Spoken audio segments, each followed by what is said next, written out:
Bonding देखो तीन type की होती है। बॉन्डिंग जो होती है, बॉन्डिंग का मतलब क्या है, एक एलिमेंट जब दूसरे एलिमेंट के साथ मिलकर मॉलिक्यूल बनाता है तो उनके बीच में एक बॉन्ड का फॉर्मेशन होता है। बॉन्ड मतलब एक फोर्स का फॉर्मेशन होता है, जब फोर्स ऑफ अट्रैक्शन होता है उसे हम क्या बोलते हैं, बॉन्ड बोलते हैं। तो ये बॉन्डिंग जो है, केमिकल बॉन्डिंग, ये तीन टाइप की होती है। पहला बॉन्डिंग होता है बच्चों आयनिक बॉन्डिंग। आयनिक बॉन्डिंग, ठीक है ना। आयनिक बॉन्डिंग में क्या होता है, complete sharing of electron, sorry complete transfer of electron, complete transfer of electron. Ionic bond में क्या होता है, कंप्लीट ट्रांसफर ऑफ इलेक्ट्रॉन, ये आयनिक बॉन्ड होता है। दूसरा बॉन्ड होता है बेटा, दूसरा बॉन्ड होता है covalent bond. Covalent bond, covalent bond, covalent bond में क्या होता है, equal sharing of electron, equal sharing of electron. Covalent में क्या होता है, equal sharing of electron, equal sharing of electron. Covalent में क्या होता है, इक्वल शेयरिंग ऑफ इलेक्ट्रॉन।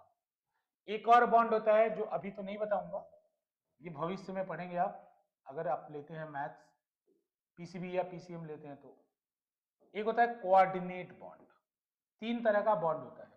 यहां होता है unequal sharing of electron, unequal sharing of electron, unequal sharing of electron.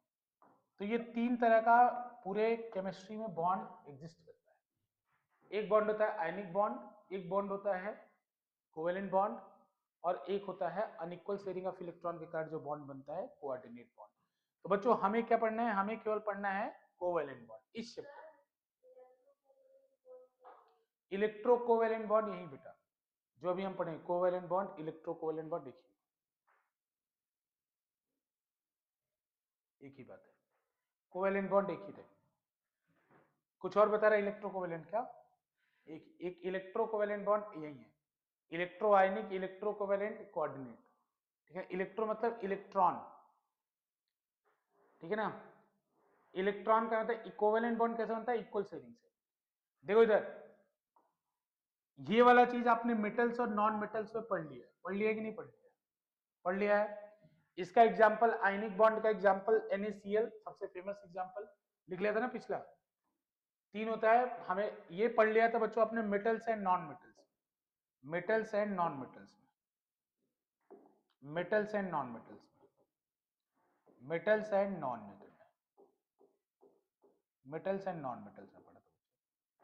ये वाला बॉन्ड क्या होता है, स्ट्रॉन्गेस्ट होता है, इन सब में सबसे स्ट्रॉन्गेस्ट बॉन्ड होता है आयनिक बॉन्ड, ठीक है ना। ये स्ट्रॉन्गर होता है, मतलब स्ट्रॉन्ग होता है लेकिन बहुत इसके जितना स्ट्रॉन्ग नहीं होता। ये वीक बॉन्ड होता है, ठीक है ना, वीक बॉन्ड होता है काइंड ऑफ, ठीक। लिख लिया, आयनिक बॉन्ड सबसे स्ट्रॉन्गेस्ट होता है बेटा, ठीक है ना। आयनिक बॉन्ड से स्टार्ट करेंगे, आयनिक बॉन्ड से जिससे आपको समझने में आसानी हो। तो बच्चों आयनिक बॉन्ड हालांकि पीछे पढ़ चुके, लेकिन एक बार बस देख लीजिए आयनिक बॉन्ड में क्या होता है। आयनिक बॉन्ड तब बनता है जैसे सोडियम है, सोडियम का बच्चों इलेक्ट्रॉनिक जेड एटॉमिक नंबर कितना होता है, सोडियम का कितना होता है 11। तो सोडियम का 11 होता है, तो इसका इलेक्ट्रॉनिक कॉन्फ़िगरेशन क्या है 281। क्लोरीन का कितना होता है 17, तो 17 होता है, तो इसका इलेक्ट्रॉनिक कॉन्फ़िगरेशन कितना होगा 287। तो देखो कोई भी मॉलिक्यूल नोबल गैस के कॉन्फ़िगरेशन को अचीव करना चाहता है, नोबल गैस कॉन्फ़िगरेशन मतलब सीधी बात ऑक्टेट रूल अचीव करना चाहता है। ऑक्टेट रूल मतलब अपने लास्ट वाले ऑर्बिट में कितने इलेक्ट्रॉन होने चाहिए 8, 8 इलेक्ट्रॉन होने पे वो मॉलिक्यूल क्या होता है स्टेबल होता है, 8 इलेक्ट्रॉन होने पे स्टेबल होता है, ठीक। तो अगर सोडियम को 8 इलेक्ट्रॉन बनाना है अपने, ये बाहर जो सेल है, सबसे जो बाहर सेल है उसको क्या बोलते हैं वैलेंस सेल। और जो सेल का मतलब क्या होता है ऑर्बिट, ऑर्बिट होता है। तो सबसे बाहर जो ऑर्बिट होता है उसको वैलेंस सेल बोलते हैं, सेल मतलब ऑर्बिट, वो बाहर जो होता है उसको क्या बोलते हैं वैलेंस सेल। बेटा सोडियम के वैलेंस सेल में कितने इलेक्ट्रॉन है एक, और क्लोरीन के वैलेंस सेल में कितने इलेक्ट्रॉन है बेटा, क्लोरीन के वैलेंस सेल में इलेक्ट्रॉन है 7। तो अगर सोडियम को एक 8 बनाना है तो 7 ले ले, या तो एक दे दे, बेटा 7 लेगा तो इसका 8 हो जाएगा, या तो इसके पास चॉइस है कि अपना एक किसी को दे दे, तो अपना एक किसी को दे देगा तो भी इसका 8 हो जाएगा, ठीक है ना, एक खोने से भी इसका 8 हो जाएगा। क्लोरीन के पास क्या चॉइस है 8 बनाने का, या तो एक ले ले या तो 7 दे दे। तो आसान काम क्या है, तो सोडियम के लिए आसान है एक देना और क्लोरीन के लिए आसान है एक लेना। तो बेटा सोडियम की टेंडेंसी होती है कि ये Na+ में कन्वर्ट होना चाहता है, मतलब सोडियम अनस्टेबल होता है, लेकिन बेटा Na+ क्या होता है, स्टेबल होता है। ये जो सोडियम है, ये जो सोडियम है बेटा एक इलेक्ट्रॉन लूज करके, सोडियम जो है एक इलेक्ट्रॉन लूज करके Na++ एक इलेक्ट्रॉन ये छोड़ देता है, एक इलेक्ट्रॉन ये ट्रांसफर करता है, मतलब इसको इलेक्ट्रॉन नहीं चाहिए। क्लोरीन जो है बेटा ये क्या करता है, इसको एक इलेक्ट्रॉन की जरूरत है, मतलब इसके लिए आसान काम दूसरा वाला है, एक इलेक्ट्रॉन लेना आसान है, तो बेटा ये इलेक्ट्रॉन को लेके Cl- बना लेता है, ठीक है ना, Cl- बना देता है। देखो बच्चों सोडियम से ज्यादा स्टेबल सोडियम+ होता है, सोडियम को आप खा नहीं सकते, सोडियम को अगर आप सोडियम को खा लेंगे तो आपका इसोफेगस या माउथ आपका बस्ट हो जाएगा, माउथ में ब्लास्ट हो जाएगा, अगर गलती से कोई सोडियम खा ले तो माउथ में ब्लास्ट हो जाएगा। सोडियम एक हाईली रिएक्टिव मेटल है, पानी के साथ बहुत कोल्ड वाटर के साथ भी रिएक्ट कर लेता है, हमने पढ़ा ना कोल्ड वाटर के साथ रिएक्ट कौन करते हैं, सोडियम कर लेता है, पोटेशियम कर लेता है, तो ये कोल्ड वाटर के साथ रिएक्ट करता है। बेटा जब कोल्ड वाटर के साथ रिएक्ट करता है तो हाइड्रोजन निकलता है, और वो हाइड्रोजन जो है फ्लेमेबल होता है, फ्लेमेबल मतलब उसमें तुरंत आग लग जाती है, तो जब हाइड्रोजन में आग लग जाएगी तो आपका माउथ ब्लास्ट हो जाएगा, ठीक है ना, अगर सोडियम खाएंगे। लेकिन देखो सोडियम+ हम लोग रोज खाते हैं, सोडियम+ नमक में होता है, सोडियम+ वो रोज खाते हैं, उससे हमें कुछ नहीं होता है। क्लोरीन अगर आप क्लोरीन है, क्लोरीन अगर अकेला रहे, वैसे तो बहुत कम फॉर्म में मिलेगा, नेसेंट क्लोरीन डेंजरस होता है, लेकिन अगर Cl- हो तो नमक में हम उसको भी खाते हैं, NaCl नमक में दोनों को खाते हैं। भाई NaCl है तो पानी में जाते ही Na+ और Cl- में टूट जाएगा, तो इसका मतलब ये दोनों हम लोग खाते हैं, लेकिन अगर इस स्टेट में रहते हैं तो अनस्टेबल होते हैं, जैसे ये इलेक्ट्रॉन को लूज कर देता है, ये इलेक्ट्रॉन को गेन कर लेता है, तो ये स्टेबल हो जाते हैं। तो बच्चों इन लोग की जोड़ी अच्छी बनेगी, इनको इलेक्ट्रॉन को देना है, इनको इलेक्ट्रॉन को लेना है, तो बेटा ये दोनों लोग मिलके एक मॉलिक्यूल का फॉर्मेशन करते हैं NaCl, जिसमें इसका एक इलेक्ट्रॉन इन्होंने इनको देना था, इन्होंने इनको लेना था, तो इसको इन्होंने ट्रांसफर कर दिया, तो बच्चों कंप्लीट ट्रांसफर ऑफ इलेक्ट्रॉन हुआ ना, मतलब इलेक्ट्रॉन पूरी तरह से ट्रांसफर हो गया। ऐसे बॉन्ड को हम लोग क्या बोलते हैं, आयनिक बॉन्ड, आयनिक बॉन्ड या इलेक्ट्रोवैलेंट बॉन्ड, ठीक है ना, इसको इलेक्ट्रो आयनिक बॉन्ड कहते हैं, इलेक्ट्रोवैलेंट बॉन्ड या आयनिक, इलेक्ट्रोवैलेंट इसको कहते हैं। अब एक बात देखो बच्चों, इसके ऊपर चार्ज क्या देगा प्लस, इसके ऊपर चार्ज क्या हो जाएगा माइनस, तो बच्चों इनके बीच में strong force of attraction develop होता है, इसलिए बॉन्ड क्या होते हैं, स्ट्रॉन्ग होते हैं, इसीलिए बच्चों इनका मेल्टिंग पॉइंट और बॉइलिंग पॉइंट क्या होता है, हाई होता है। देखो आगे चल के इस चैप्टर में क्वेश्चन पूछा जाएगा कि कोवेलेंट बॉन्ड को आयनिक बॉन्ड से कंपेयर करेगा, तो बोलेगा कोवेलेंट बॉन्ड की तुलना में आयनिक बॉन्ड का क्या होता है, आयनिक बॉन्ड क्योंकि स्ट्रॉन्ग फोर्स है। बच्चों आप जब मेल्ट करते हैं किसी चीज को तो बॉन्ड को ब्रेक करते हैं ना, तो बॉन्ड जितना स्ट्रॉन्ग होगा उसको ब्रेक करना उतना डिफिकल्ट होगा, तो बच्चों ये कौन सा बॉन्ड है, आयनिक बॉन्ड है। अब हम जैसे ऐसे बहुत सारे आप आयनिक बॉन्ड बना सकते हैं, MgCl बना सकते हैं, CaCl2 बना सकते हैं, है ना, लेकिन अभी हम लोग बस सारा का सारा फोकस अपना कोवेलेंट बॉन्ड की तरफ चलेगा, ठीक है।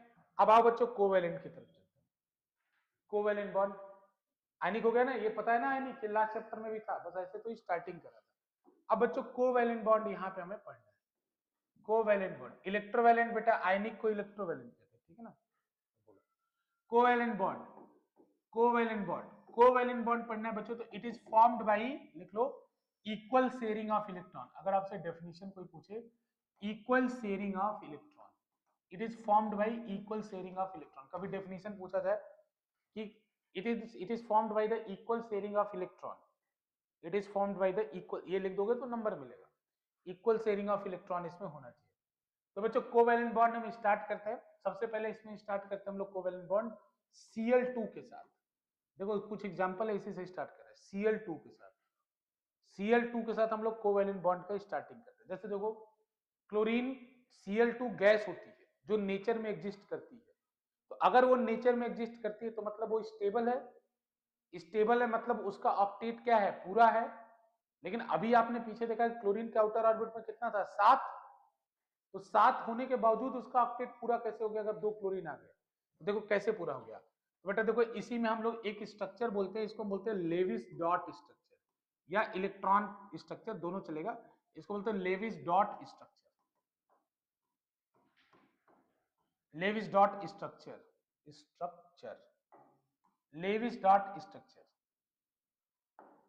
लेविस डॉट स्ट्रक्चर, इसको क्या बोलते हैं बच्चों? Lewis dot structure. अब वो बनाते हैं डॉट इलेक्ट्रॉन, मतलब इसमें क्या होता है बच्चों लेविस डॉट स्ट्रक्चर में कि केवल वैलेंस सेल के इलेक्ट्रॉन को रिप्रेजेंट करता है। तो वैलेंस, अब लेविस डॉट स्ट्रक्चर Cl2 का बना के दिखाना बच्चों। तो Cl में कितने इलेक्ट्रॉन है? 7। तो देखो 2 इधर हो गए, 2 इधर हो गए, 2 इधर हो गए, एक ऐसे हो गया, एक और Cl लो, तो एक Cl के पास भी इधर 7 हो गया, 2 ऐसे बना लो, 2 ऐसे बना लो और 2 ऐसे बना लो, बना लिया। देखो इस Cl ने इस Cl से क्या कहा, भाई देखो मेरे को 8 चाहिए और तुम्हें भी 8 चाहिए। तो इन दोनों लोगों ने आपस में एग्रीमेंट किया कि ऐसा करते हैं, तुम अपना एक इलेक्ट्रॉन मेरे बीच में रख दो और मैं अपना एक इलेक्ट्रॉन तुम्हारे बीच में रख देता हूं। तो ये दोनों इलेक्ट्रॉन जब तुमको काउंटिंग करना होगा, तो तुमको जब काउंटिंग करना होगा तो तुम मेरा वाला इलेक्ट्रॉन काउंट कर लेना अपने में, तो तुम्हारे 8 हो जाएंगे।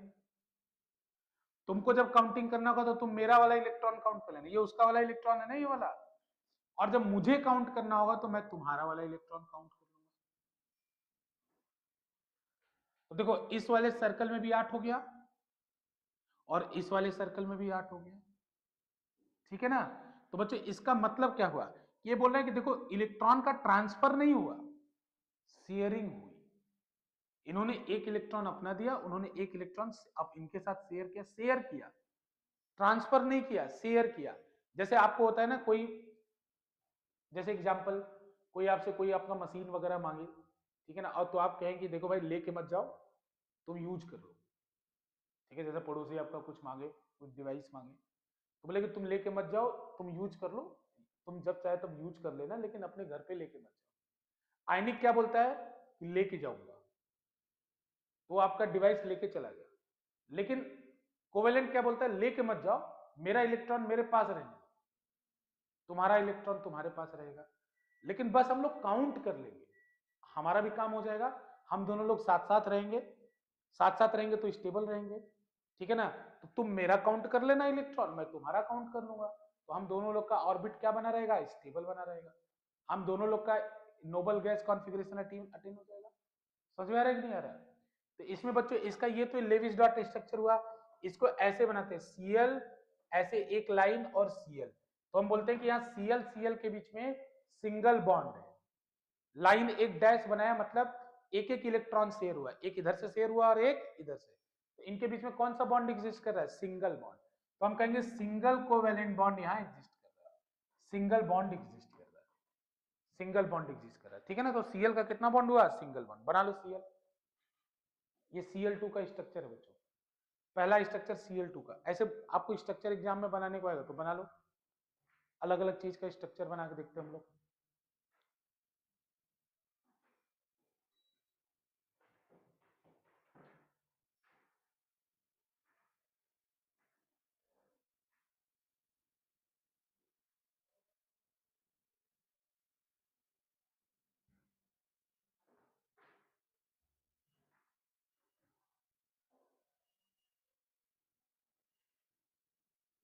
बना लिया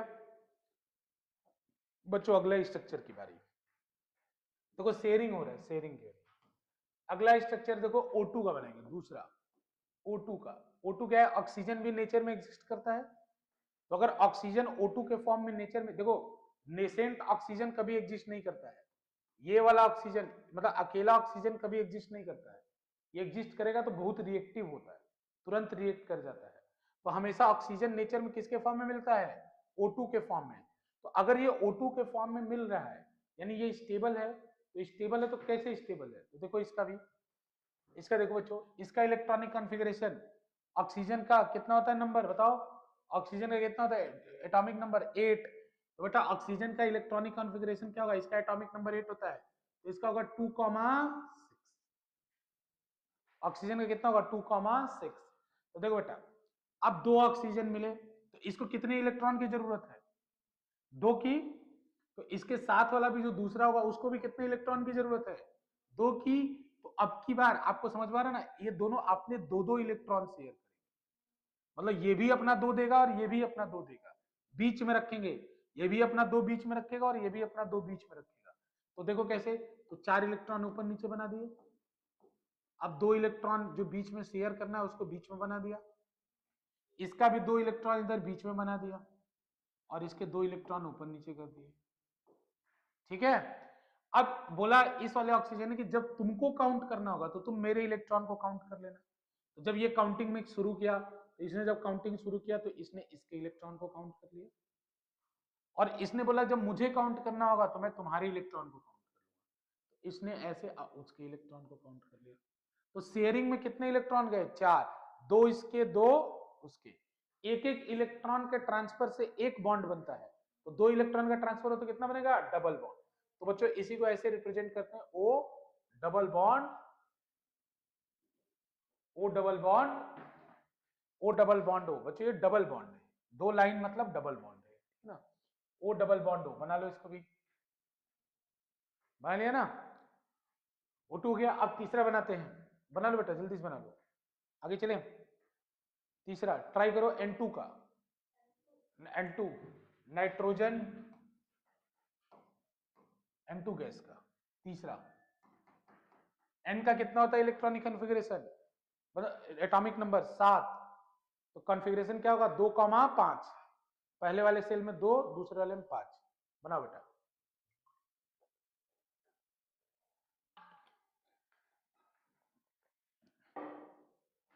नाइट्रोजन का कितना होगा? तो नाइट्रोजन का होगा 2,5। तो बेटा अब की बार कितने इलेक्ट्रॉन की जरूरत है? 3 की। तो बॉन्ड कितने बनेंगे? 3। तो देख लो कैसे बनेंगे। तो देखो नाइट्रोजन के 5 होते हैं, तो 3 तो बीच में रख देना, देखो स्मार्टनेस दिखाना थोड़ा सा, 3 बीच में रख देना, 2 ऊपर नीचे रख देना, 3 को बीच में रख देना, क्योंकि अब की बार आपको पता है कि 3 शेयर करना है, तो जिनको शेयर करना होता है ना उनको बीच में रखना। और इसके भी नाइट्रोजन के 3 रख देना बीच में, इसे शेयर, और जो शेयर नहीं करना उनको ऊपर रख देना। फिर वही काम, जब ये काउंट करेंगे तो उनके वाले कर लेंगे, और जब वो काउंट करेंगे तो इनके वाले कर लेंगे। तो इसे N2 गैस जो है वो एग्जिस्ट कर गया।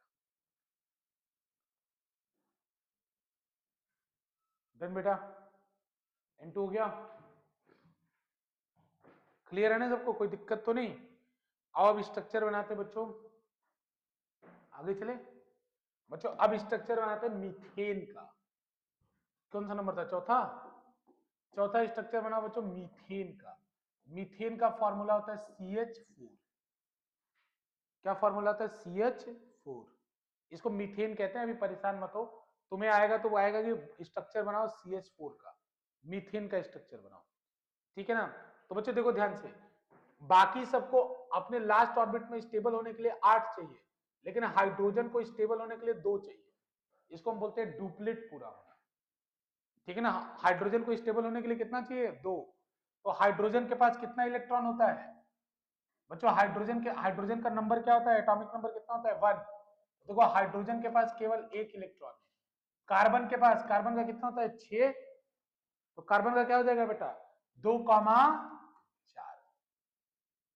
2,4। अब ध्यान से देखो इधर, कार्बन को कितने चाहिए? कार्बन को कितने चाहिए? 4। तो अब देख रहा हूं यहां 4 हाइड्रोजन से जुड़ा है, मतलब ये 4 हाइड्रोजन के इलेक्ट्रॉन को शेयर किया है। तो हाइड्रोजन को कितना चाहिए? 1, यानी हर एक हाइड्रोजन ने एक एक इलेक्ट्रॉन किसका शेयर किया है? कार्बन का। देखो लॉजिक से समझ जाओ, लॉजिक से समझ जाओ बेटा। हाइड्रोजन को चाहिए 1, अब ये मैं देख रहा हूं CH4 है, यानी कार्बन के एक एक इलेक्ट्रॉन को इसने शेयर किया है हाइड्रोजन ने। कार्बन को कितने चाहिए? 4, यानी हाइड्रोजन को एक एक इलेक्ट्रॉन को शेयर किया अपने साथ। तो देखो इसका मतलब C के साथ C बना लो और ऐसे ऊपर H बना लो, नीचे H बना लो, 4 है ना, ऐसे साइड में H बना लो। बना लिया बेटा। कार्बन के कितने हैं? 4। तो 4 ऐसे बना दो, क्योंकि हमको पता है एक एक इलेक्ट्रॉन या हाइड्रोजन के साथ शेयर किया है ना। हाइड्रोजन के कितने हैं? 1।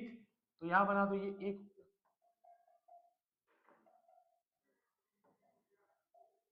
उल्टा हो गया, मतलब नीचे वाले में रेड वाला डॉट अगर कार्बन का है तो इसको इधर बनाए। देखो तुम कभी कभी ना क्रॉस का इस्तेमाल कर सकते हो, जैसे अगर कंफ्यूजन है तो तुम इसको कार्बन वाले इलेक्ट्रॉन को क्रॉस कर दो, कार्बन वाले इलेक्ट्रॉन को क्रॉस कर दो, और हाइड्रोजन, क्योंकि तुम पेन से बनाओगे ना तो कलर की फैसिलिटी होगी नहीं, तो तुम इसको क्रॉस कर दो, कार्बन वाले इलेक्ट्रॉन क्या हो गए, क्रॉस हो गए। देखो हाइड्रोजन का डुप्लेट पूरा होगा कि नहीं होगा, तो किसी भी हाइड्रोजन को देखो, हाइड्रोजन को जो दो चाहिए, तो जब ये काउंट करेगा तो इसके वाले इलेक्ट्रॉन को अपने में काउंट कर लेगा, ये वाला हाइड्रोजन भी इसके वाले इलेक्ट्रॉन को अपने में काउंट कर लेगा, ये वाला हाइड्रोजन भी इसके वाले इलेक्ट्रॉन को अपने में काउंट कर लेगा, और ये वाला हाइड्रोजन भी इसके वाले इलेक्ट्रॉन को अपने में काउंट कर लिया इसने काउंट। लेकिन कार्बन को भी कितने चाहिए, 8, तो कार्बन क्या करेगा, इन सब हाइड्रोजन के इलेक्ट्रॉन को अपने में काउंट कर लेगा। तो देखो कार्बन को भी 8 मिल गया, और हाइड्रोजन को भी 8 मिल गया, हाइड्रोजन को भी 2 मिल गया। समझ में आया कि नहीं आया? तो यहाँ पे स्ट्रक्चर क्या बनेगा इसका, तो ये स्ट्रक्चर हो गया बच्चों। इसको लिखना होगा तो क्या लिखेंगे, C single bond H, single bond H, single bond H, single bond H. ठीक है, ये बना single bond H, single bond H, single bond H, single bond H. बना लो इसको,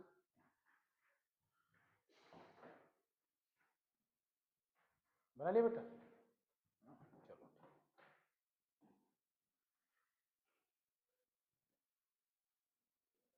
हो गया।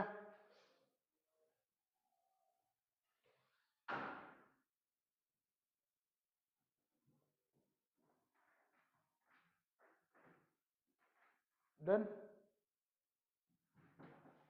बच्चों आप खुद ट्राई करो जरा, अमोनिया का कौन सा नंबर है, नंबर देख लेना कौन सा, 5वां है, NH3, इसका ट्राई करो, NH3 का ट्राई करो बेटा, NH3 के सब लोग ट्राई करो। नाइट्रोजन को कितने चाहिए, कितने चाहिए बेटा, बेटा लास्ट वाले में होंगे शायद, देख लो। हाँ, नाइट्रोजन कितने चाहिए, 3, बेटा 5 तो उसके बाद ऑलरेडी है, 3 हाइड्रोजन से इलेक्ट्रॉन लिया है, समझ में अनुपम? हाँ, 3 हाइड्रोजन से इलेक्ट्रॉन लिया है, तो बना दो स्ट्रक्चर इसका फटाफट।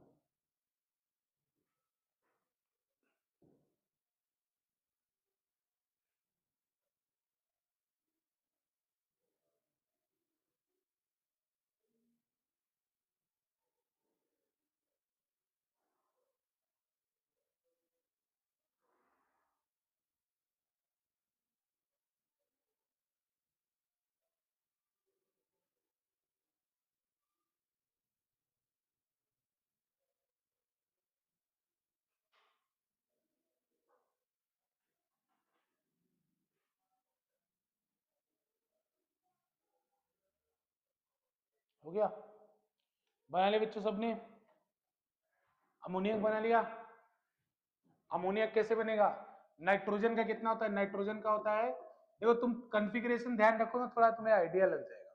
बेटा नाइट्रोजन का होता है 2,5, हाइड्रोजन का कितना होता है, 1 होता है, तो इसको 3 चाहिए, तो 3 हाइड्रोजन के साथ बॉन्ड बनाया, सीधा सीधा दिख रहा है।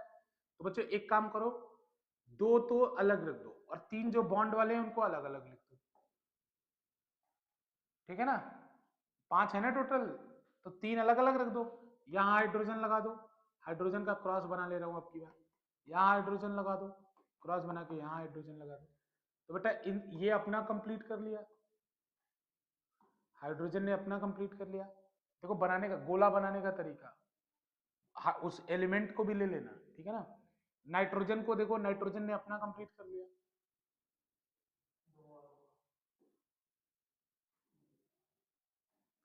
क्यों बाहर होगा बेटा, सर्कल में 8 होनी चाहिए तब तो उसका पूरा होगा ना, तो 2 बाहर क्यों होगा, देखो 2 2 4 2 6 2 8, बाहर नहीं करना, 2 सर्कल के अंदर बाहर कर दिया था। हाँ। तो इसका स्ट्रक्चर क्या बनेगा, इसका स्ट्रक्चर बनेगा ammonia H H H, single bond बनेगा इसमें, बन गया ना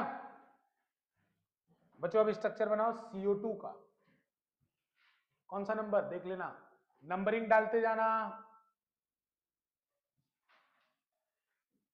CO2 का स्ट्रक्चर बनाओ, CO2 का CO2 का स्ट्रक्चर बनाओ, ठीक है। कार्बन का कितना होता है 2,4, ऑक्सीजन का कितना होता है 2,6। तो ऑक्सीजन को देखो, दो ऑक्सीजन है तो दो ऑक्सीजन को कितने इलेक्ट्रॉन चाहिए, दो ऑक्सीजन को कितने इलेक्ट्रॉन चाहिए 4, एक को कितने चाहिए 2, तो एक ऑक्सीजन यानी डबल बॉन्ड बनाएगा। देखो बुद्धि बुद्धि बुद्धि, एक ऑक्सीजन क्या करेगा डबल बॉन्ड बनाएगा, क्यों, क्योंकि ऑक्सीजन को कितने चाहिए 2, तो 2 चाहिए तो डबल बनाएगा ना, तो यानी दो ऑक्सीजन है तो दोनों डबल बनाएंगे, यानी दोनों डबल बनाएंगे, यानी डबल बनाने पर कार्बन का भी 2 इधर आ जाएगा और 2 इधर आ जाएगा। दिमाग में देखो स्ट्रक्चर बैठ गया, 2 बनाना है तो कार्बन के 4 है तो 2 ये वाला ऑक्सीजन ले लेगा और 2 ये वाला ऑक्सीजन ले लेगा, बस स्ट्रक्चर बना दो। समझ में आ रहा है कुंजल वंश, कौन सा वाला, ये वाला या पीछे वाला, कुंजल कौन सा वाला, बाकी वो क्लियर है ना, पीछे वाले क्लियर है ना। अच्छा ठीक है बेटा, CO2 वाला क्लियर है। देखो बेटा, अच्छा एक बात बताओ, ऑक्सीजन को ऑक्टेट पूरा करने के लिए कितने इलेक्ट्रॉन चाहिए, 2 चाहिए। तो बेटा अगर मैं ये इलेक्ट्रॉन कोवेलेंट बॉन्ड से मुझे हासिल करना है तो ये कितने कोवेलेंट बॉन्ड बनाएगा 2। बेटा जितने इलेक्ट्रॉन चाहिए होते हैं उतने कोवेलेंट बॉन्ड बनाना होता है। तो बेटा ये ऑक्सीजन कितना बॉन्ड बनाएगा, कितने बॉन्ड बनाएगा 2, एक ऑक्सीजन हमेशा 2 बॉन्ड बनाएगा, तो ऑक्सीजन क्या करेगा डबल बॉन्ड बनाएगा। अरे डबल बॉन्ड बनाएगा ना बेटा, क्योंकि उसको 2 इलेक्ट्रॉन चाहिए, ऑक्सीजन से ही क्लियर होगा, देखो इसको 2 इलेक्ट्रॉन चाहिए, तो 2 इलेक्ट्रॉन चाहिए मतलब डबल बॉन्ड बनेगा। इसमें 2 ऑक्सीजन है तो दोनों ऑक्सीजन क्या करेंगे डबल बॉन्ड बनाएंगे। बेटा दूसरा वाला ऑक्सीजन भी तो 2,6 ही है, तो अगर दूसरा भी 2,6 है तो इसको भी 2 इलेक्ट्रॉन चाहिए, इसको भी 2 इलेक्ट्रॉन चाहिए, तो ये डबल बॉन्ड बनाएगा। बेटा एक इलेक्ट्रॉन जब चाहिए होता तो सिंगल बॉन्ड बनता, जैसे Cl में बना था, Cl का कितना था 7 7, तो एक इलेक्ट्रॉन जब चाहिए था तो एक बॉन्ड बना।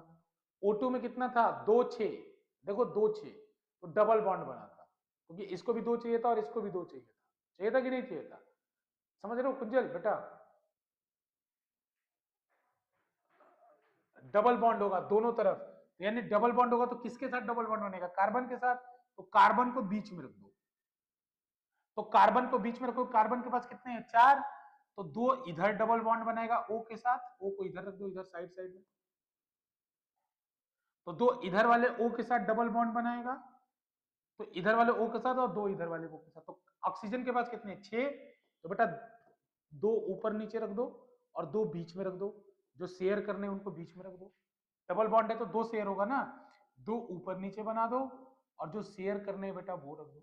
मुझे कैसे पता चला कि 2 ही शेयर करना है, क्योंकि ऑक्सीजन को 2 चाहिए ना बेटा, तो कार्बन से 2 ही तो मांगेगा, तो डबल बॉन्ड बनाएगा।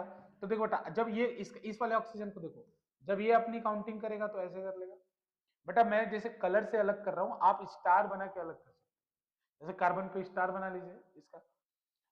बेटा इस वाले ऑक्सीजन का भी देखो तो ये भी अपना पूरा कर लेगा ऐसे, उसका भी 8 हो गया, उसके भी गोले में 8 हो गया, इसके भी गोले, कार्बन को भी तो 8 चाहिए, तो कार्बन जब अपना काउंट करेगा तो यहां शुरू किया कार्बन ने, यहां से तो इसको ऐसे काउंट करेगा, इनके दोनों को काउंट करेगा, तो शेयरिंग में कितने इलेक्ट्रॉन, तो इसका स्ट्रक्चर क्या बनेगा C double bond O double bond O, ये CO2 का structure, C double bond O double bond, ठीक है।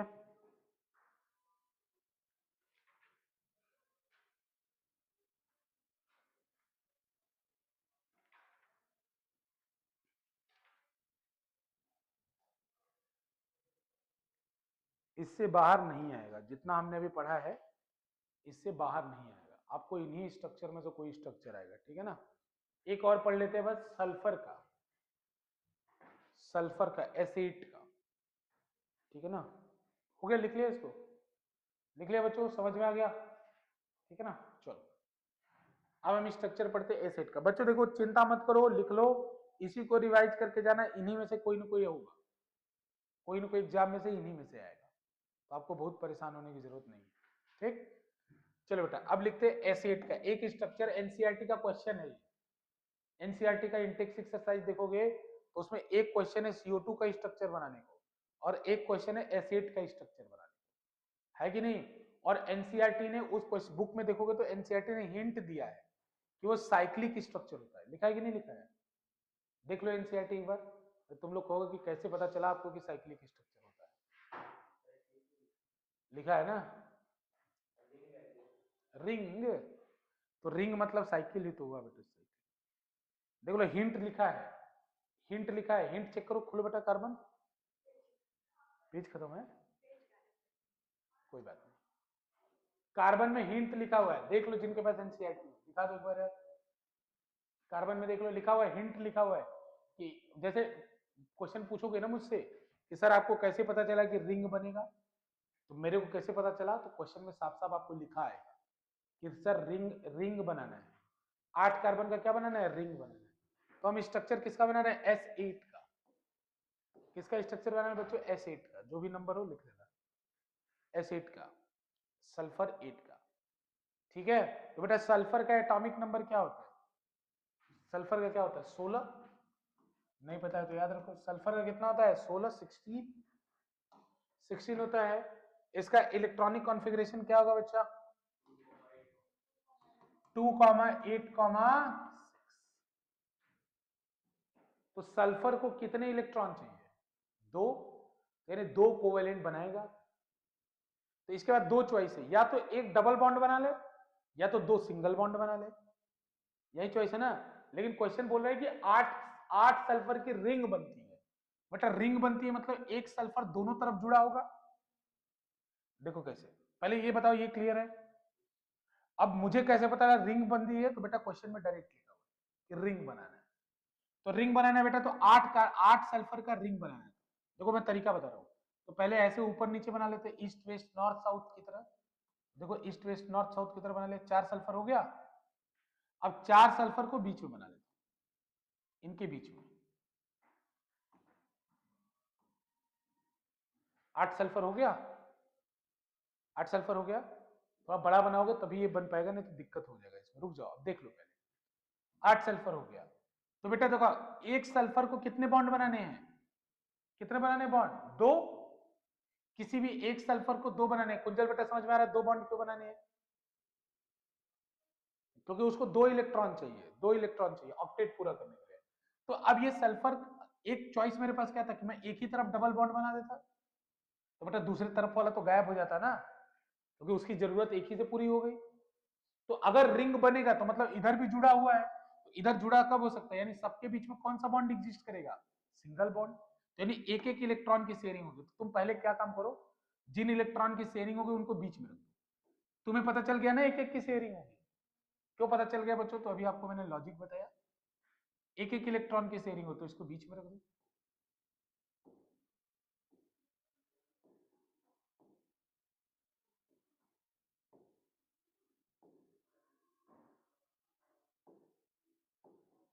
रख दो इनको बीच में, रख दिया।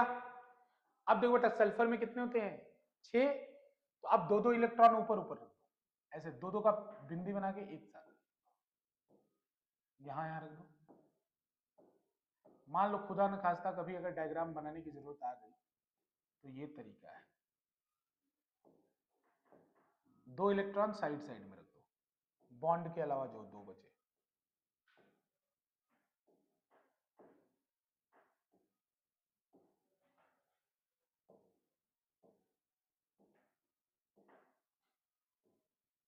ये आपके बुक का सबसे कठिन क्वेश्चन है, इसके अलावा कोई भी कठिन नहीं। बन गया। अब एक सल्फर को ध्यान से देखो, उसका 8 पूरा करना है, तो पहले एक पे फोकस करना है बारी बारी। बेटा ये इधर से ऐसे 2 लेगा और इधर से भी 2 लेगा। अब थोड़ा ध्यान देना, ये पास में मेरा आ गया है, इसको और चिपका लेते हैं पास में।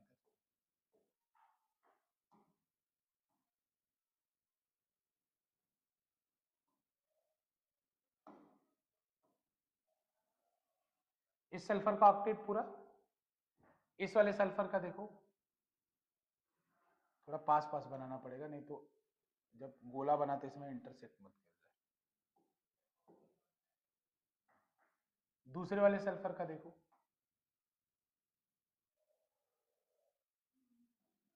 ठीक है। तीसरे वाले से अब समझ रहे हो ना मैं क्या कर रहा हूं?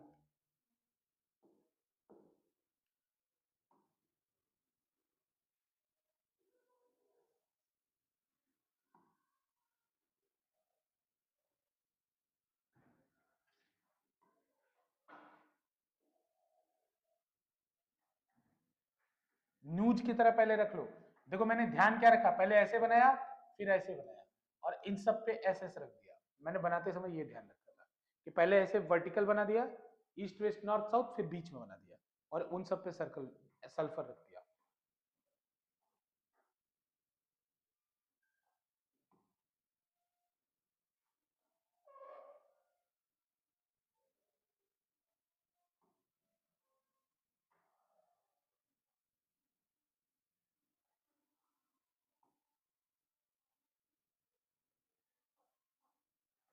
बनी, ये सल्फर का स्ट्रक्चर है, एसिड का स्ट्रक्चर है।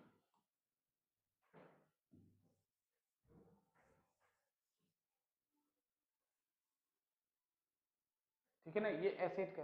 इसका अगर देखो बच्चों स्ट्रक्चर, तो फिर से अगर सिंगल बॉन्ड बॉन्ड से दर्शाना, बॉन्ड बॉन्ड से दर्शाना, तो एस एस देखो बनाने के लिए मैं बस बता रहा हूं, east west north South Beach में, single bond single bond single bond single bond single bond.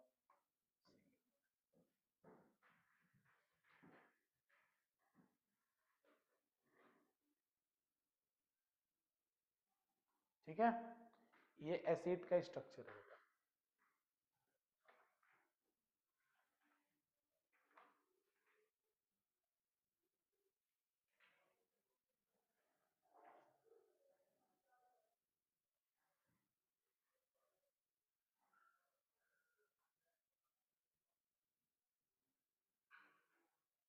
ठीक है,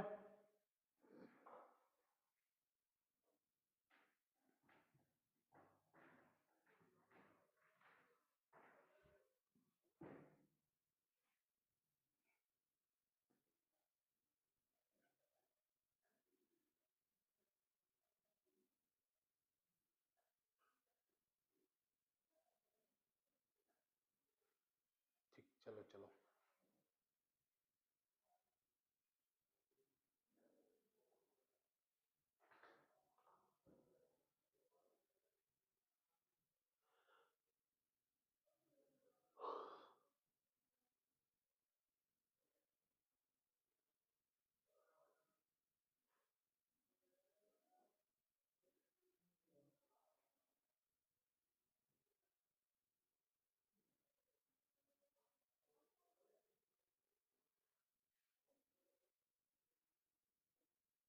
ठीक बेटा, हो गया। एसिड का स्ट्रक्चर याद रखना, कैसे बनाना है वो याद रखना, साइक्लिक स्ट्रक्चर होता है वो याद रखना। ठीक है, लिखो बच्चों कोवैलेंसी क्या होती है, हेडिंग डालो covalency. Covalency,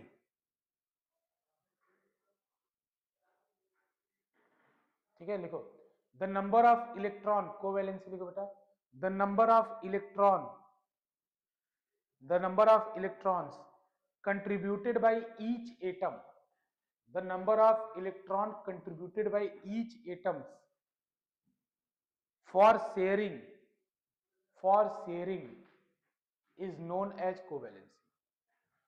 The number of electron contributed by each atom for sharing is called covalency. ठीक है ना, is called covalency। ठीक है,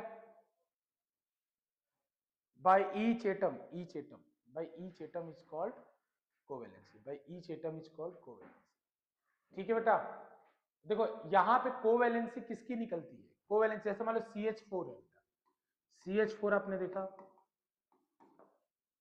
CH4 है, तो इसमें आपसे पूछा जाएगा कि किसी एटम की कोवैलेंसी होती है, कोवैलेंसी किसकी होती है, पूरे मॉलिक्यूल की नहीं होती है, किसकी होती है, एटम की। जैसे आपसे क्वेश्चन पूछा जाएगा कि इसमें कार्बन की, मीथेन के अंदर कार्बन की कोवैलेंसी क्या है, तो आपको यह देखना पड़ेगा कार्बन ने अपने कितने इलेक्ट्रॉन शेयर किए, कितने किए, 4, तो कार्बन की कोवैलेंसी कितनी होगी, 4। एक एटम अपने कितने इलेक्ट्रॉन को शेयर कर रहा है वही उसकी कोवैलेंसी। सल्फर की कोवैलेंसी यहां क्या है, सल्फर की कोवैलेंसी क्या है, 2। बेटा कितने इलेक्ट्रॉन शेयर कर रहा है, तो बेटा ये दोनों ऊपर वाले शेयर थोड़ी हैं, बेटा ये दो शेयर तो केवल ये वाले हैं ना जो दोनों के गोले के बीच में है, जो दोनों गोलों के बीच में है वही तो शेयर है। तो ये जो दोनों गोलों के बीच में है उसमें एक उसका है और एक इसका है, तो एक सल्फर ने कितने इलेक्ट्रॉन को शेयर किया? 2 को, तो इसकी कोवैलेंसी कितनी है? 2। ठीक है ना? और बताओ नाइट्रोजन की कोवैलेंसी N2 में कितनी होगी? N2 बनाए हो ना स्ट्रक्चर, जहां जहां स्ट्रक्चर बनाओ सबकी कोवैलेंसी लिखो। Cl2 में Cl की कोवैलेंसी कितनी है? लिखो उसी के नीचे कोवैलेंसी 1। एक इलेक्ट्रॉन किसकी कोवैलेंसी? एक Cl की covalency, covalency of each Cl। लिखो ऐसे, covalency of each Cl 1। Her Cl की अलग अलग। अब ये देखो कोवैलेंसी का शब्द कभी ये नहीं पूछा जाएगा कि मीथेन की कोवैलेंसी बताओ, ये नहीं पूछा जाएगा। बोला जाएगा मीथेन के अंदर कार्बन की कोवैलेंसी। क्वेश्चन ये पूछा जाएगा, समझ में आ रहा है कि नहीं? बेटा ये कभी क्वेश्चन नहीं पूछा जाएगा मीथेन की कोवैलेंसी बताओ, पूछा जाएगा मीथेन के अंदर कार्बन की कोवैलेंसी क्या है। ठीक है ना? मीथेन के अंदर हाइड्रोजन की कोवैलेंसी क्या है? 1। ठीक है ना? तो Cl2 के अंदर लिखो covalency of each chlorine is 1, each Cl is 1। O2 के अंदर लिखो covalency of each O is 2, 2। O2 का बेटा ईच O, बेटा कोवैलेंसी O2 दोनों का एक साथ थोड़ी निकलता है। कोवैलेंसी किसके लिए निकलता है? एटम के लिए निकलता है। बात को समझो। तो बेटा O2 में 4 इलेक्ट्रॉन शेयर हुए, लेकिन एक O कितना शेयर किया है, वही उसकी कोवैलेंसी है। तो देखो कंफ्यूज मत हो, फिर मैं बोल रहा हूं कोवैलेंसी एटम की होती है ना कि मॉलिक्यूल की होती है। तो अब O2 में पूछा जाएगा कि एक O की कितनी कोवैलेंसी है, तो O2 में एक O कितने इलेक्ट्रॉन को शेयर कर रहा है? तो उसकी कोवैलेंसी क्या है? 2। O2 की बेटा ये क्वेश्चन ही गलत है। कोवैलेंसी कभी मॉलिक्यूल की नहीं होती है, O2 की कोवैलेंसी नहीं होती। जैसे CH4 में कोई बोले कि CH4 की कोवैलेंसी बताओ, गलत सवाल है। ये बोलना पड़ेगा कि CH4 में कार्बन की कोवैलेंसी बताओ और CH4 में हाइड्रोजन की कोवैलेंसी बताओ। O2 में O की कोवैलेंसी बताओ, O2 की कोवैलेंसी बताओ, ये क्वेश्चन ही नहीं है, ये क्वेश्चन ही गलत है। अब ऐसे बोले कि एसेट एसेट की कोवैलेंसी बताओ, एसेट की कोवैलेंसी बताओ, गलत सवाल है। एसेट में एक सल्फर की कोवैलेंसी क्या है वो बताओ। बेटा covalency is defined for an atom, molecule के लिए नहीं। समझ में आ रहा है कि नहीं आ रहा है? जैसे अमोनिया में नाइट्रोजन की कोवैलेंसी क्या है? 3। नाइट्रोजन के कितने इलेक्ट्रॉन शेयर किए गए? लिखो सबका, सबका कोवैलेंसी लिखो। जैसे क्लोरीन में क्या लिखो? Covalency of each Cl is 1। ये जरूर लिखना ईच Cl इज 1, ये मत लिख देना कि कोवैलेंसी 1 है। कोवैलेंसी हमेशा ईच Cl इज 1। O2 के अंदर लिखो covalency of each O is 2। फिर उसके बाद N2 के अंदर लिखो covalency of each N is 3। अगर कोई बोले N2 की कोवैलेंसी बताओ, सवाल गलत है। कोवैलेंसी हमेशा एटम की होती है। ठीक है, कोवैलेंसी कितनी होती है? एटम की होती है। फिर उसके बाद क्या लिखा है? मीथेन। मीथेन में लिखो, मीथेन के अंदर लिखो covalency of carbon is 4, covalency of hydrogen is 1। Methane के अंदर कोवैलेंसी हाइड्रोजन की कितनी है? 1। ओवरऑल मीथेन की कोवैलेंसी कितना है? गलत सवाल। समझ में आया? ओवरऑल मीथेन की कोवैलेंसी पूछे, गलत सवाल। अगला, अगला कौन सा लिखवाएं? CO2 NH3 में लिखो नाइट्रोजन की कोवैलेंसी कितनी है? 3। हाइड्रोजन की कितनी है? 1। लिखो नाइट्रोजन कोवैलेंसी 3, हाइड्रोजन कोवैलेंसी 1। फिर CO2 में कार्बन की कोवैलेंसी कितनी है? 4। देखो अलग अलग, कार्बन की कोवैलेंसी कितनी है? 4। कार्बन कितने इलेक्ट्रॉन शेयर कर रहा है? 4। 2 इधर 2 उधर। ऑक्सीजन की कोवैलेंसी कितनी है? 2। एक ऑक्सीजन की कितनी है? 2। समझ में आ रहा है कि नहीं आ रहा है? एक ऑक्सीजन की कोवैलेंसी कितनी है? 2। क्लियर? एसेट में सल्फर की कोवैलेंसी कितनी है? एसेट में सल्फर की कोवैलेंसी कितनी है? 2। एक इधर शेयर कर रहा है, एक सल्फर और एक उधर शेयर कर रहा है, तो 2। समझ में आ रहा है कि नहीं आ रहा है? बेटा वैलेंसी जो होता है वो इलेक्ट्रोवैलेंट कंपाउंड के लिए डिफाइन किया जाता है, यानी आयनिक कंपाउंड के लिए क्या डिफाइन किया जाता है? वैलेंसी। कोवैलेंट कंपाउंड के लिए क्या डिफाइन किया जाता है? कोवैलेंस। समझ में आ रहा है? आयनिक कंपाउंड के लिए क्या डिफाइन किया जाता है? वैलेंसी। कोवैलेंट कंपाउंड के लिए क्या डिफाइन किया जाता है? कोवैलेंस। ठीक है, आयनिक कंपाउंड को इलेक्ट्रोवैलेंट कहते हैं, शुरू में पूछा था इसने। ठीक है, बचाओ बच्चों, कार्बन की कोवैलेंसी अभी कितनी निकली थी आपको? 4। मतलब एक बार में कार्बन 4 इलेक्ट्रॉन को अपने मैक्सिमम शेयर कर सकता है। समझ में आ रहा है ना? मैक्सिमम कितने इलेक्ट्रॉन को शेयर कर सकता है? 4। बच्चों अभी मैं जितना पढ़ा रहा हूं आपको उतना ही ध्यान देना है, ठीक है ना? क्यों मैं ऐसा बोल रहा हूं? क्योंकि बड़े धोखे हैं इस राह में। अभी तो केमिस्ट्री शुरू हुई है। नाइट्रोजन की कोवैलेंसी 1 से लेके 5 तक हो सकती है, सल्फर की कोवैलेंसी 1 से लेके 6 तक हो सकती है, क्लोरीन की कोवैलेंसी 1 से लेके 7 तक हो सकती है। तो अभी जो आप पढ़ रहे हो, जितना पढ़ा रहा हूं वही एग्जाम में आएगा, वही रिपीट करना, बाकी के लिए आते रहो, इसका कोई अंत थोड़ी है। इसी से तो पूरी आगे 11 12 की केमिस्ट्री भरी पड़ी है, ठीक है ना? सब पढ़ते रहेंगे, कोई इसका दिक्कत की बात नहीं है। लेकिन अभी के लिए टिल टाइम जितना मैं पढ़ा रहा हूं, जितने कंपाउंड में पढ़ा रहा हूं, वही रिवाइज करना है। जो नोट्स में लिखवा दिया अभी तक उतने ही आएंगे, ये भी बात याद रखो, उससे बाहर नहीं आएगा। बस उतना कंटेस्ट कर लेना, कर लोगे ना उतना, उसमें कोई दिक्कत नहीं।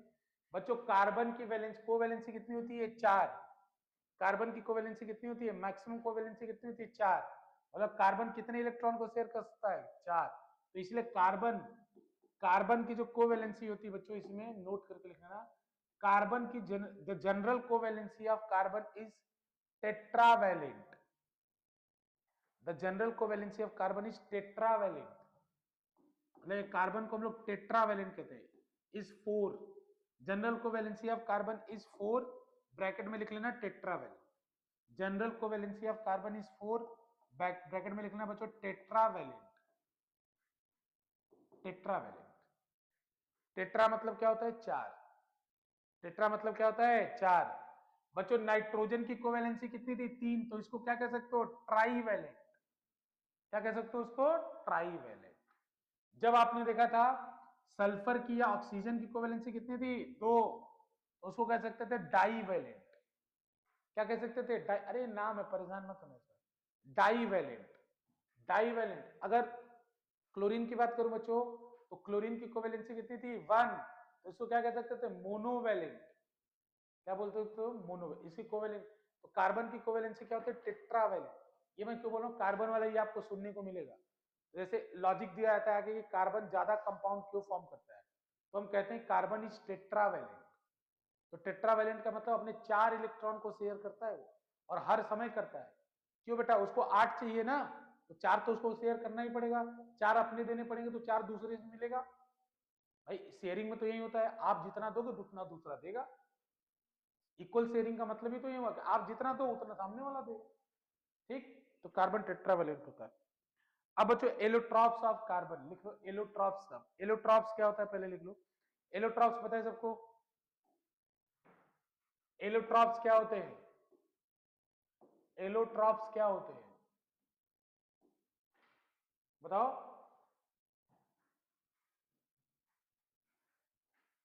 एलोट्रॉप्स क्या होते हैं? What are allotropes? कोई आइडिया नहीं? अरे बचपन में पढ़ा होगा। एलोट्रॉप्स का मतलब क्या होता है? हाँ बताओ। करेक्ट।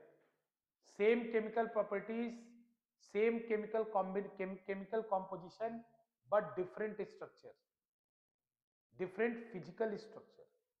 फिजिकल लिखना, स्ट्रक्चर बहुत जरूरी है। देखो, same chemical, same chemical property, same chemical property but different physical structure. Same chemical properties but different physical structure. Same chemical properties but different different physical structure. तो कार्बन के कितने electron होते हैं बेटा? कार्बन के कितने इलेक्ट्रॉन होते हैं? इलेक्ट्रॉन होते हैं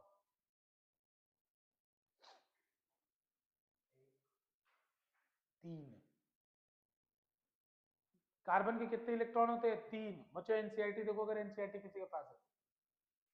बच्चों diamond allotropes of carbon, allotropes of carbon लिख लो, allotropes of carbon, allotropes of carbon. Carbon के क्या क्या इलेक्ट्रॉन्स होते हैं? तो पहला होता है डायमंड। चले आओ, अभी कैब जा रही है ना, चलिए आओ, कोई बात। क्या हुआ? अरे तुम चले जाओ, बाद में बात।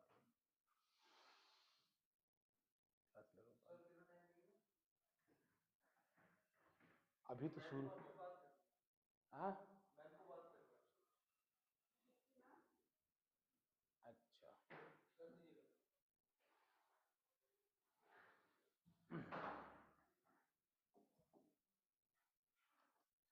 कोई बात नहीं, चलो ठीक है। इलेक्ट्रॉप्स ऑफ कार्बन बच्चों, इसमें होता है, पहला होता है डायमंड। क्या होता है पहला? डायमंड। पहला क्या होता है? डायमंड।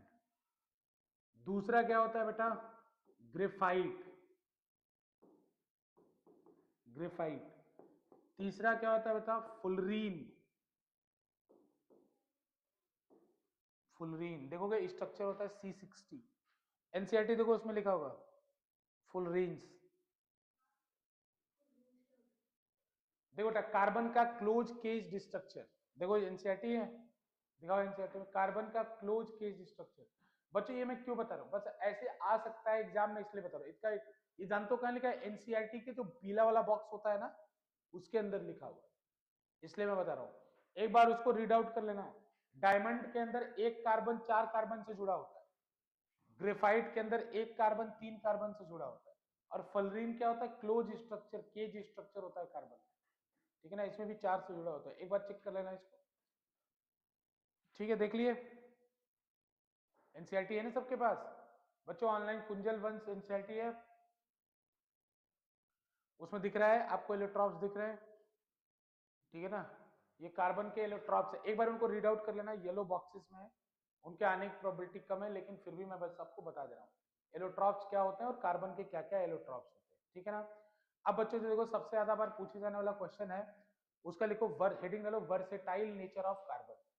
ये सबसे ज्यादा बार पूछे जाने वाला क्वेश्चन इस चैप्टर से है। हेडिंग डालो, versatile nature of carbon, versatile nature of carbon. ठीक है, वर्सेटाइल नेचर ऑफ कार्बन। चलो नेक्स्ट क्लास में ही करूंगा, देखूंगा।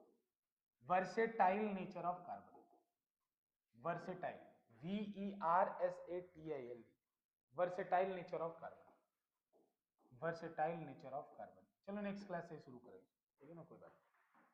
Versatile nature of carbon next class से शुरू करेंगे, क्योंकि अभी मुझे कुछ जाना पड़ेगा। ठीक है, हाइड्रोकार्बन अब शुरू करेंगे। हाइड्रोकार्बन फंक्शनल ग्रुप, नॉमेनक्लेचर सबसे ज्यादा प्रॉब्लम होता है, और केमिकल प्रॉपर्टीज में प्रॉब्लम होता है, वो सब करा देंगे। थोड़े देखो, ये चैप्टर बस हमारा आखिरी चैप्टर है, अच्छे से करेंगे, फिर हमारा ये खत्म हो जाएगा, फिर हम स्टार्ट कर देंगे रिवीजन। अब आगे क्लासेस जितने भी चलेंगे, यहाँ कौन बचा हुआ है, खुद पढ़ लेना, कुछ नहीं उसके अंदर। आवर इन्वायरमेंट सब लोग खुद पढ़ लेना एक बार, ठीक है ना, उसका पीवाईक्यूज कर ले। आवर इन्वायरमेंट का वेटेज कम है, उसको एक बार खुद पढ़ लेना, बचपन से जो बातें सीखी है वही उसके अंदर लिखा हुआ है। ओजोन क्या होता है, ओजोन लेयर कैसे, ये सब चीजें लिखी। एक बार रीड आउट करोगे, अगर कोई दिक्कत होता है मेरे को बता देना, ठीक है। एक बार रीड आउट आवर इन्वायरमेंट खुद पढ़ना है, ठीक है, सबको एक बार पढ़ लेना, दिक्कत होगा मैं बता दूंगा, ठीक है। चलो बच्चों, ठीक है बेटा, जाओ आज।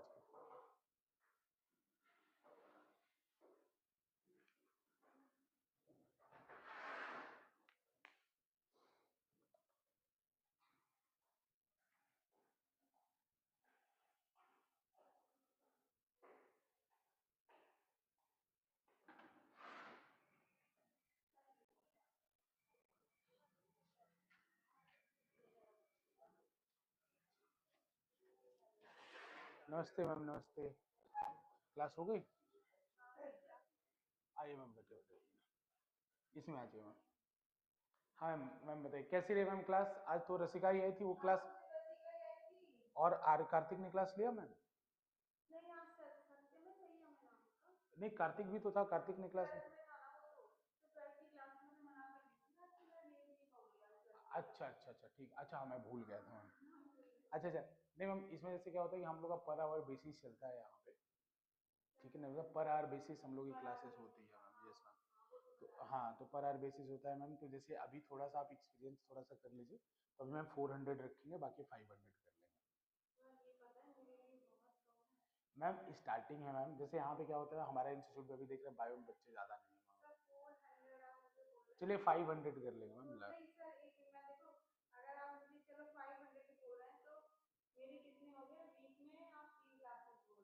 वीक में अभी 3 क्लासेस है मैम, तो आपकी 6 क्लासेस हो गई।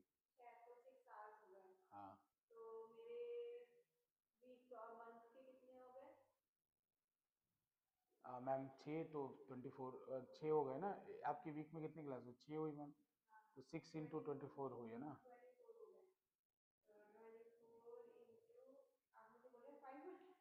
हाँ अरे नहीं मैम, मैम अभी ये भी जैसे क्या है ना, हमारे पास बच्चे ही कितने हैं आप खुद देखो ना।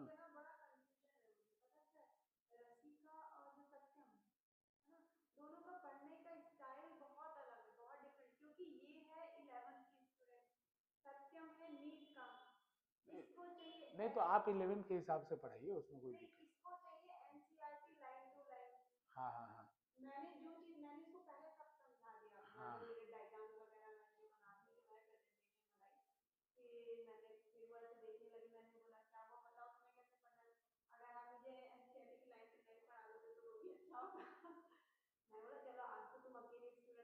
नहीं नहीं, उस सत्यम को भी एनसीईआरटी की लाइन टू लाइन अगर पढ़ना है, तो एनसीईआरटी की लाइन टू लाइन तो नीट के लिए भी ज्यादा बेनिफिशियल है अगर।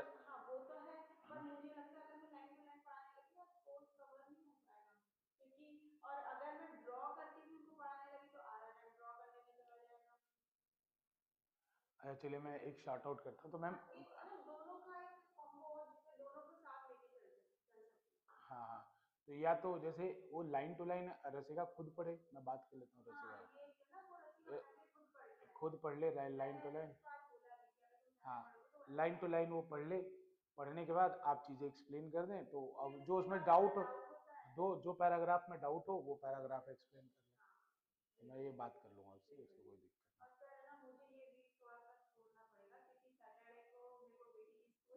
हाँ जी जी मैम।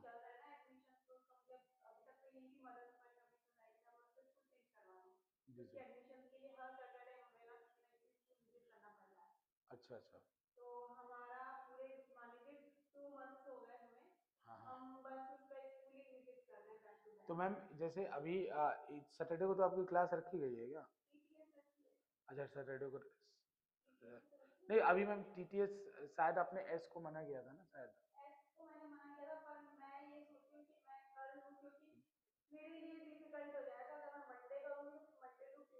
हाँ तो मैम इसमें जैसे ये देखिएगा कि इनका कितना बाकी है सिलेबस। नहीं वो जैसे जो चैप्टर वो पढ़ने को बोल रहे हैं, जैसे मैंने एक बार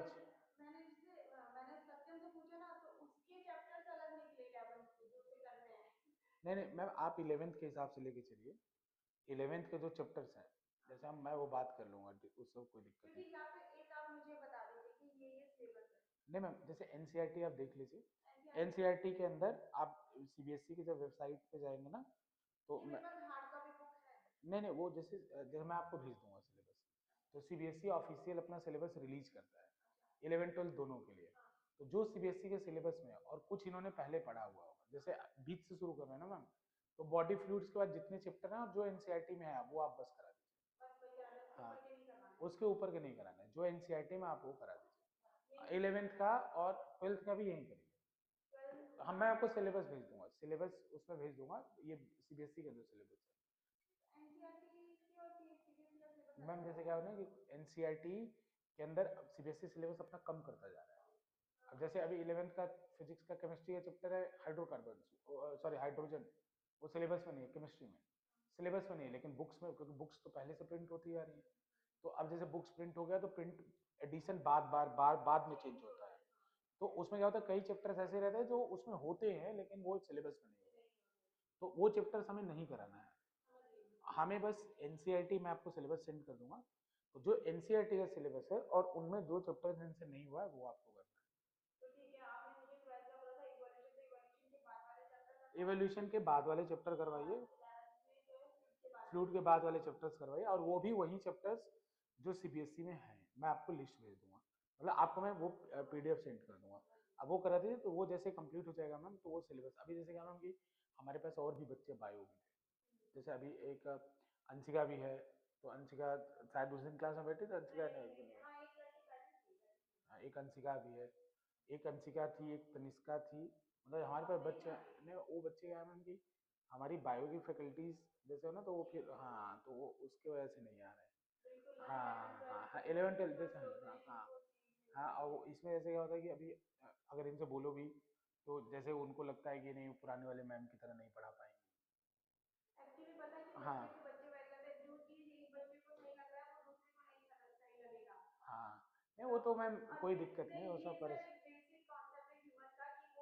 नहीं, मैं उसमें उसमें जैसे क्या है मैम कि हमें ना बच्चों को थोड़ा सा जैसे बातचीत करके उसको कंफर्टेबल करना पड़ता है, कि जैसे अगर कोई से बोले कि एनसीईआरटी पढ़ना है, तो ऐसा होगा, तो जैसा हमेशा आपके साथ ऐसा होगा कि जब आप किसी भी बैच में क्लास में जाएंगे तो सबका अलग अलग वो हो, तो हमें क्या करना होता है, बस उसको मैनेज करना होता है। मैनेज कैसे करना, जैसे कि अभी रसिका वाला है, उसने उसका केस है कि सर मैं लाइन बाई लाइन एनसीईआरटी पढ़ूंगी, तो उसका मैनेज का केस होता है कि ठीक है मैं ऐसे पढ़ा रही हूँ, तुम लाइन बाई लाइन पढ़ के आओ, जो भी तुम्हें पैराग्राफ में डाउट होता है उसको हाईलाइट कर लो, वो पैराग्राफ में एक्सप्लेन कर दूंगी, और बाकी यहाँ पे पढ़ते रहो, और अगर उसमें कोई डाउट होता है, एक्स्ट्रा कुछ चीज होता है या इंपॉर्टेंट कुछ लाइन होगा, तो मैं खुद एक्सप्लेन कर दूंगी, और कोई वर्ड तो ऐसे मैम थोड़ा सा ना जैसे बातचीत से बहुत चीज बच्चों का हाँ तो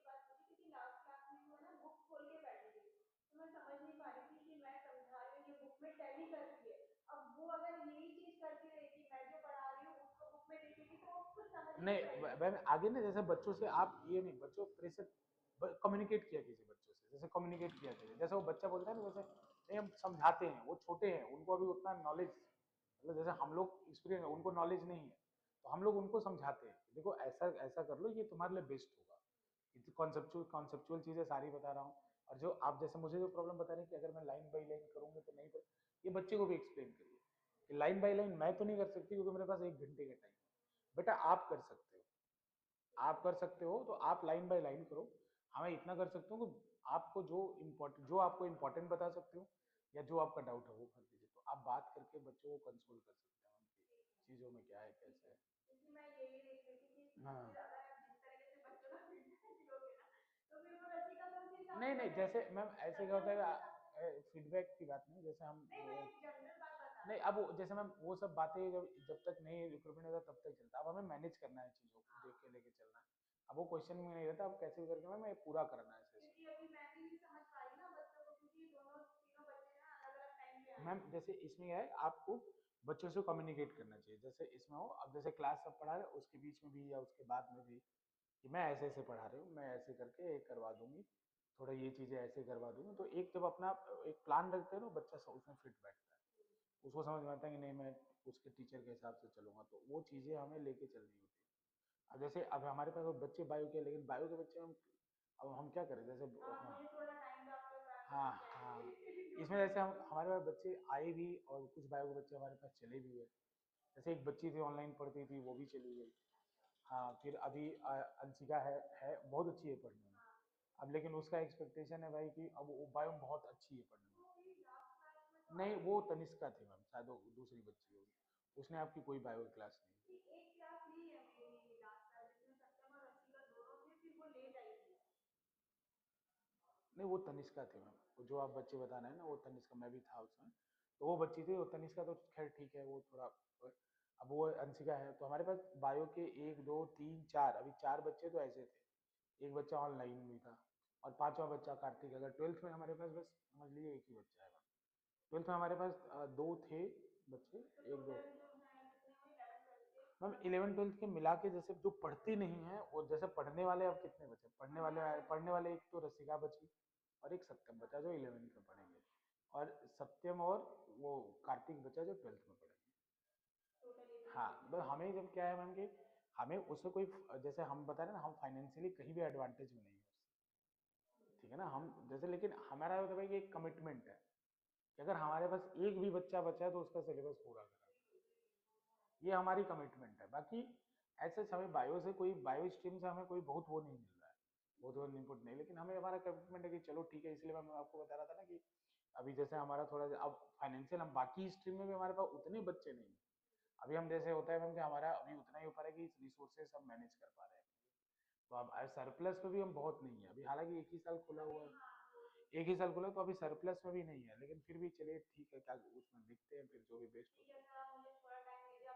हाँ नहीं नहीं, इसमें हम तो यही चाहेंगे कि आप जैसा बस improve day by day ma'am, improve करते जाइए, इम्प्रूव करते जाइए, इम्प्रूव करते जाइए। मैं अगर आपको सही बताऊं, ट्रूथ बताऊं, हाँ, मैं भी अभी पढ़ रही हूँ। हाँ नहीं नहीं बिल्कुल, वो बताया था मैम आपने,